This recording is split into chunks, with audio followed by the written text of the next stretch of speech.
தமிழ்நாடு நடப்பு நிகழ்வுகள். உள்கட்டமைப்பு. எர்ணாகுளம் பெங்களூர் இடையே கோயம்புத்தூர் ஈரோடு சேலம் ஆகிய நகரங்களில் நின்று செல்லும் வகையிலான புதிய வந்தே பாரத் ரயில் சேவை விரைவில் தொடங்கப்படும் என குடியரசு துணைத் தலைவர் சி.பி. ராதாகிருஷ்ணன் அறிவித்துள்ளார். சுற்றுச்சூழல் கொள்கை. பள்ளிக்கரணை சதுப்பு நில ராம்சர் தளத்தின் எல்லை இன்னும் அதிகாரப்பூர்வமாக சர்வே எண்களுடன் வரையறுக்கப்படவில்லை.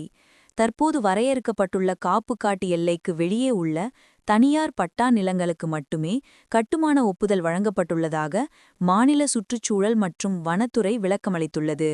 விருதுகள்.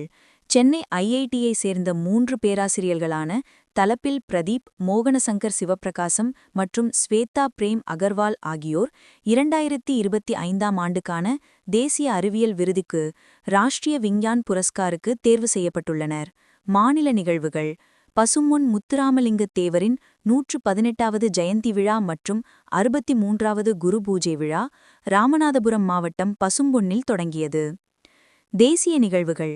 நியமனங்கள். 8வது ஊதியக் குழுவின் தலைவராக உச்சநீதிமன்றத்தின் ஓய்வு பெற்ற நீதிபதி ரஞ்சனா பிரகாஷ் தேசாய் நியமிக்கப்பட்டுள்ளார். இக்குழு தனது பரிந்துரைகளை 18 மாதங்களில் சமர்ப்பிக்கும். தேர்தல் சட்டங்கள். அரசியல் வியூக வகுப்பாளர் பிரசாந்த் கிஷோர் பீகார் மற்றும் மேற்கு வங்கம் என 2 மாநிலங்களின் வாக்காளர் பட்டியலில் பெயர் சேர்த்துள்ளது மக்கள் பிரதிநிதித்துவச் சட்டத்தின் பிரிவு 17ஐ மீறிய செயல் என்பதால் இந்திய தேர்தல் ஆணையம் அவருக்கு நோட்டீஸ் அனுப்பியுள்ளது. மண்டல திட்டங்கள்.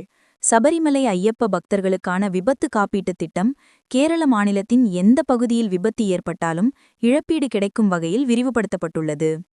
பொருளாதாரம் மற்றும் வணிகம். ஊதியக் குழு அமலாக்கம்.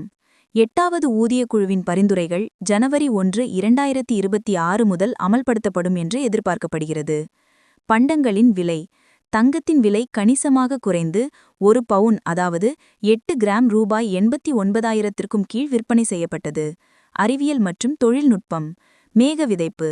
டெல்லியில் நிலவும் கடுமையான காற்று மாசுபாட்டை கட்டுப்படுத்த கான்பூர் ஐஐடியின் உதவியுடன் மேக விதைப்பு முறை மூலம் செயற்கை மழை பொழிய வைக்கும் சோதனை வெற்றிகரமாக நடத்தப்பட்டது. விமானங்கள் மூலம் சில்வர் அயோடைட் போன்ற ரசாயனங்கள் மேகங்களில் தூவப்பட்டன. சுற்றுச்சூழல். மோந்தா புயல். மோந்தா என்று பெயரிடப்பட்ட புயல் ஆந்திர பிரதேச கடற்கரையில் காக்கிநாடா மற்றும் மசூலிப்பட்டினம் இடையே கரையை கடந்தது. இதன் காரணமாக மணிக்கு 110 கிலோமீட்டர் வேகத்தில் பலத்த காற்று, மழை, உயிர்ச்சேதம் ஏற்பட்டதுடன் 100க்கும் மேற்பட்ட ரயில்கள் மற்றும் 18 விமானங்கள் ரத்து செய்யப்பட்டன. இதனால் தமிழக மீனவர்களுக்கும் எச்சரிக்கை விடுக்கப்பட்டது. விருதுகள். விளையாட்டு மற்றும் முக்கிய நபர்கள். விருதுகள். 2025ஆம் ஆண்டுக்கான மால்கம் ஆதிசேஷையா விருது பேராசிரியர் ஆஷிஷ் நந்திக்கும், எலிசபெத் ஆதிசேஷையா விருது ஐஐடி ஹைதராபாத் பேராசிரியர் அமிர்தா தத்தாவுக்கும் வழங்கப்பட்டது.